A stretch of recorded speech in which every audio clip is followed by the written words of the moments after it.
स्वागत है दोस्तों आपका फिर से एक नए वीडियो में। तो दोस्तों आज के इस वीडियो में हम बात करने वाले हैं ब्राइटकॉम ग्रुप लिमिटेड के बारे में, यानी कि बीसीजी के बारे में। बीसीजी का जो शेयर है इसमें लगातार यहाँ पर गिरावट होती हुई नज़र आ रही है। और आज जो मैं वीडियो बना रहा हूँ यहाँ पर जो सेबी यहाँ पर कंपनी की ऑडिट कर रही है उसके बारे में बना रहा हूँ कि इस ऑडिट में यहाँ पर क्या होने वाला है और कंपनी अगर गलत साबित होती है तो उससे यहाँ पर क्या इफेक्ट पड़ सकता है।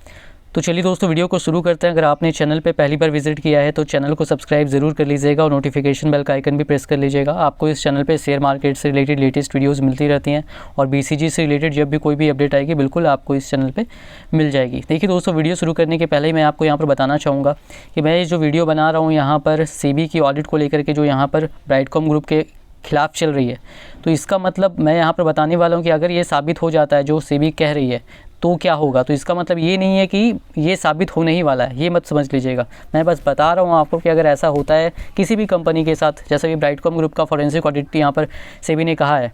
तो ऐसा और भी कंपनियों के साथ पहले भी हो चुका है या आगे भी होगा। जब भी सेबी को ऐसा लगेगा कि हाँ ऑडिट करना ज़रूरी है,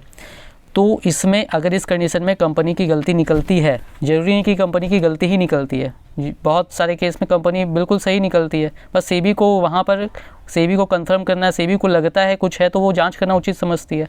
तो बस ट्रांसपेरेंसी के लिए, तो बस इसलिए यहाँ पर सेबी ऑडिट कर रही है। और यहाँ पर बस मैं ये बता रहा हूँ कि अगर नहीं निकलता, कोई भी कंपनी गलत निकलती है तो क्या होता है, बस मैं वो बताने के लिए वीडियो बना रहा हूँ। इसका मतलब ये मत समझिएगा कि ब्राइटकॉम ग्रुप गलत निकलने वाली है, बिल्कुल सही भी इसमें निकल सकती है। वो जांच होगी, सब कुछ सामने आएगा, उसके बाद ही पता चलेगा। अभी तक कोई जानकारी उसके बारे में यहाँ पर निकल करके नहीं आई है। अब देखिए यहाँ पर मैं बात करूँ अगर ब्राइटकॉम ग्रुप की, तो यहाँ पर कंपनी ने 28 फरवरी को बताया कि सेबी यहाँ पर जांच कर रही है। ऑडिट का कंपनी ने, सेबी ने कहा है। 16 सितंबर को नोटिस जारी किया था कंपनी को, जो कि कंपनी ने बताया नहीं। कंपनी का कहना था कि वो सेबी को वहाँ कोशिश कर रही थी बताने के लिए कि जो ऑडिट है वो नेसेसरी नहीं है, लेकिन 25 फरवरी को कंपनी के हिसाब से सेबी ने उनको कहा 25 फरवरी को कि ऑडिट करना ज़रूरी है। और इसके बाद उन्होंने 16 सितंबर वाला नोटिस 28 फरवरी को बताया। और साथ में फिर उन्होंने बताया भी कि जो जांच मेनली होने वाली है वो 2019-20 का, मैं यहाँ पे दिखाना भी चाहूँगा, जो 2019-20 का इम्पेयरमेंट ऑफ एसेट्स है उसको लेकर के होने वाली है। यहाँ पर देखिए ये कंपनी ने 28 फरवरी को जारी किया 16 सितंबर वाला नोटिस जारी करने के बाद अपनी तरफ से। और इसमें बताया कि जो 16 सितंबर को यहाँ पर कंपनी ने जो नोटिस जो सेबी ने जारी किया था 5 महीने पहले, उसमें जो मेनली यहाँ पर उनका कंसर्न है सेबी का, वो जो एसेट्स फाइनेंशियल ईयर 2019-20 में जो यहाँ पर इम्पेयरमेंट ऑफ एसेट्स था और इम्पेयरमेंट चार्ज को लेकर के जो है उसको लेकर के था। और इसकी सेबी ने यहाँ पर कहा है कि ऑडिट ज़रूरी है। कंपनी ने हालांकि कहा है कि उनकी तरफ से सब कुछ सही है, सारे नियम्स का यहाँ पर पालन किया गया है, तो इसको लेकर के यहाँ पर हो रही है। अब देखिए यहाँ पर होने क्या वाला है, तो सबसे पहले समझ लीजिए कि यहाँ इम्पेयरमेंट ऑफ एसेट्स में क्या ऑडिट होगा। जैसे कि मान लीजिए कंपनी के पास जो एसेट्स है उसकी वैल्यू, कुछ वैल्यू होती है एसेट्स की। जैसे कंपनी के पास मान लीजिए जो एसेट्स है, मैं एग्जांपल के लिए कह रहा हूँ, मान लीजिए उसकी वैल्यू 1000 करोड़ रुपए, जो कंपनी के पास एसेट्स है उसकी वैल्यू कितनी है 1000 करोड़ रुपए। तो अब 1000 करोड़ रुपए उसकी वैल्यू है, लेकिन क्या होता है जैसे कि सबके पास, सभी कंपनीज़ के पास अपने एसेट्स होते हैं। तो अब जैसे कि कंपनी एडटेक सेक्टर में काम कर रही है, तो कंपनी के जो एसेट्स है मान लीजिए उनकी वैल्यू यहाँ पर जो है 2018 की हम बात कर लेते हैं, 2018 में 1000 करोड़ रुपए है, ठीक है। अब कंपनी जो है यहाँ पर क्या हो गया, जब कंपनी अपने एसेट्स बता रही है 2019-20 में, तो यहाँ पर कंपनी बता रही है अपने एसेट्स का उन्होंने कुछ वैल्यू रखा होगा। मान लीजिए उन्होंने अपना वैल्यू यहाँ पर 1000 करोड़ रुपए ही बताया कि 2019-20 में जो उनके पास एसेट्स हैं उनका जो वैल्यूएशन है वो 1000 करोड़ रुपए है। लेकिन अब सेबी क्या जांच कर रही है, जब कंपनी ने कह दिया कि उनके पास जो एसेट्स है उनकी वैल्यू 1000 करोड़ रुपए है, तो सेबी को लग रहा है कि वो अपने एसेट की वैल्यू जो वो ज़्यादा बता रहे हैं, ठीक है, ज़्यादा बता रहे हैं। कंपनी को सेबी ने कहा है कि सेबी के हिसाब से उनको ऐसा लगता है कि जो एसेट्स हैं उनकी वैल्यू में कुछ गिरावट हुई है, लेकिन कंपनी जो है उसको उतना ही बता रही है या फिर बढ़ा करके ही बता रही है। जो गिरावट हो गई है, जो करंट, जो एक्चुअल फ़िलहाल वैल्यू होनी चाहिए वो यहाँ पर कंपनी नहीं बता रही है, सेबी को ऐसा लगता है।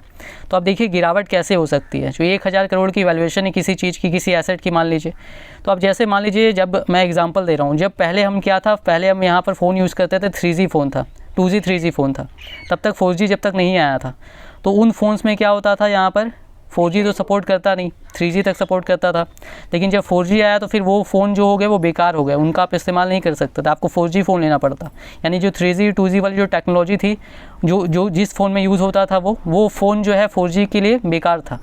तो अब उस फ़ोन का जो वैल्यू हो तो बिल्कुल घट ही जाएगा। तो उसी तरीके से जो एडटेक सेक्टर है, इसमें मान लीजिए यहाँ पर 1000 करोड़ रुपए का एसेट्स है उनका, तो उसमें से बहुत सारे एसेट्स जो होते हैं क्या होते हैं कि जब नई टेक्नोलॉजी आती है तो उनका उतना यूज़ नहीं रह जाता है, तो उस एसेट्स का वैल्यू क्या हो जाता है, डाउन हो जाता है। जैसे 1000 करोड़ रुपये उसका वैल्यूएशन है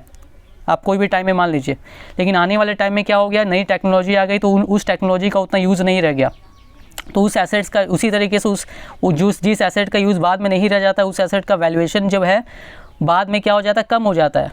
भले जिस समय उसकी ज़रूरत थी तब उसका वैल्यूएशन ज़्यादा था, मान लिया मैंने 1000 करोड़ रुपए था उसका वैल्यूएशन, लेकिन बाद में जब उस टेक्नोलॉजी का काम नहीं रह गया, कोई नई टेक्नोलॉजी आ गई तो उसको उतना वैल्यू नहीं मिलेगा, उसका कीमत घट करके मान लीजिए 700 करोड़ रुपये हो गया। जिसका 1000 करोड़ रुपये जिस एसेट की वैल्यूएशन थी अब वो आउटडेटेड हो गई है समझ लीजिए, तो अब उसकी वैल्यूएशन कितनी हो गई, 700 करोड़ रुपए हो गई। तो कंपनी को बताना पड़ेगा कि अब ये एसेट्स मेरे पास था लेकिन इसकी वैल्यू कम हो चुकी है। तो यहाँ पर सेबी को वही शक है कि कंपनी के जो एसेट्स थे उनकी वैल्यू पहले हो सकती है ज़्यादा थी, लेकिन अभी उनकी वैल्यू में गिरावट आई है, लेकिन कंपनी वो गिरावट दिखा नहीं रही है, उसमें मैनिपुलेशन की यहाँ पर जो है कंपनी सेबी को लग रहा है, उसकी ही यहाँ पर जाँच करी है इम्पेयरमेंट ऑफ एसेट्स में। तो इस तरीके और GDPR जो रूल्स होता है यूरोप में चलता है उसके हिसाब से भी कुछ इम्पेयरमेंट चार्ज होता है, तो उसको लेकर के भी यहाँ पर सेबी जो है यहाँ पर ऑडिट करा रही है कंपनी की। तो इसको जो है यहाँ पर यही जांच चलने वाली है। अब देखिए यहाँ पर क्या होगा, इसमें या फिर कंपनी सही निकलेगी या फिर गलत निकलेगी, तो जो भी होगा वो तो बाद में पता चलेगा। तो अब यहाँ पर देखिए अगर गलत निकलती है तो फिर यहाँ पर सेबी उसको मानेगी कि एक तरीके से फाइनेंशियल फ्रॉड है, और इसमें यहाँ पर जो है अब जो कंपनी की जो इमेज है उस पर भी यहाँ पर धक्का लगेगा किसी भी कंपनी के खिलाफ अगर ऐसा होता है तो अब देखिए यहाँ पर जो है सबसे पहले तो जितना भी करोड़ का डिफरेंस पाया जाता है, जितना भी बढ़ा करके जो एक्चुअल वैल्यू है फ़िलहाल मान लीजिए उसकी एक्चुअल वैल्यू में जितनी भी करोड़ की गिरावट हुई है, मैंने जैसे कि एग्जांपल दिया 1000 करोड़ उसकी वैल्यूएशन कंपनी दिखा रही है, लेकिन एक्चुअली उसकी वैल्यूएशन फ़िलहाल 700 करोड़ रुपए हो गई है। तो ये जो 300 करोड़ का गैप है दोनों के बीच में, वो वहाँ पर सबसे पहले तो उनको बैलेंस शीट में वहाँ पर उसको सुधारना पड़ेगा, और सेबी बोलेगी भी कि यहाँ फाइनेंशियल फ्रॉड की कैटेगरी में भी आएगा कि कंपनी यहाँ पर मैनिपुलेट कर रही थी इसको। तो ये सब यहाँ पर हो सकता है, मैं ऐसा नहीं कह रहा हूँ कि होगा, मैं बता रहा हूँ कि क्या हो सकता है। अब इसके हिसाब से ये सब तो यहाँ पर सुधारना पड़ेगा ही, और उसके बाद फिर सेबी को लगता है कि जो एक्शन लेना चाहिए अपने रूल्स के हिसाब से एक्शन वो लेगी। और सबसे बड़ी बात होगी कि किसी भी कंपनी के खिलाफ अगर साबित हो जाता है तो फिर उसका जो इमेज है उसको बहुत बड़ा धक्का लगता है, उसके बाद तो शेयर के प्राइस में गिरावट बिल्कुल देखने को मिलेगी। अब मैं यहाँ पर समझिए, सबसे पहले मैं दोबारा कह रहा हूँ कि मैं ऐसा नहीं कह रहा हूँ कि ब्राइटकॉम ग्रुप के केस में भी ऐसा होने वाला है, मैं बता रहा हूँ कि ऐसा क्या कंडीशन होता है इसमें। अब यहाँ पर ऐसा भी हो सकता है कि जितना वो बता रही है, अगर उन्होंने कहा 1000 करोड़ रुपए है तो बिल्कुल 1000 करोड़ रुपए ही निकल करके आएगा, बिल्कुल सही बता रही है, ये भी आ सकता है जांच में, कोई दिक्कत नहीं होगी फिर। तो यहाँ पर ये बस ये कंडीशन जो होता है वो मैंने आपको बताया। अब देखिए यहाँ पर जो जाँच हो रही है, जो कंपनी का जो रिज़ल्ट आया है यहाँ पर, जो भी Q2 में रिजल्ट आया, अच्छा Q3 को में आया, इनको लेकर के नहीं है, यानी इनको लेकर के सेबी ने कोई सवाल नहीं किया है। तो जिसके बाद शेयर के प्राइस में ज़बरदस्त तेज़ी देखने को मिली है, ये जो कितना अच्छा रिजल्ट आया यहाँ पर, उसके बाद कंपनी ने बहुत सारा यहाँ पर जो है प्रेफरेंशियल अलॉटमेंट किया, उसको लेकर के यहाँ कोई जांच नहीं है। अब देखिए आपको करना क्या है, सबसे पहली बात कि यहाँ पर कल की डेट में लास्ट डील भी देखने को मिली थी, मार्केट बंद होने के बाद हुआ, तो जिससे हमें लगा था कि कुछ अच्छा चल रहा है कंपनी में, कोई न्यूज़ निकल करके आएगी, लेकिन अभी तक कोई न्यूज़ निकल करके नहीं आई है। ठीक है, तो न्यूज़ निकल करके नहीं आई है तो इसका मतलब है कि जब तक यहाँ पर आपको कल भी जो है 1.5 करोड़ 2 करोड़ यहाँ पर सेलिंग ऑर्डर बिल्कुल देखने को मिल सकता है, तो आपको यहाँ पर जो है बाइंग नहीं करनी है जब तक कोई क्लैरिफिकेशन नहीं आता है। तो यहाँ पर जो है आपको ये जो शेयर है इसमें यहाँ पर अभी फ़िलहाल कोई भी नई बाइंग मत कीजिएगा, यहाँ पर आपको उसी तरीके से गिरावट देखने को मिलेगी जब तक क्लैरिफिकेशन निकल करके नहीं आता है। तो बस यही यहाँ पर बात थी जिसके लिए मैंने ये वीडियो बनाया हुआ था। अगर वीडियो पसंद आई तो वीडियो को लाइक कीजिएगा, चैनल पे पहली बार विजिट किया तो चैनल को सब्सक्राइब कर लीजिएगा, इन्वेस्टमेंट करने के पहले अपना रिसर्च जरूर कीजिएगा।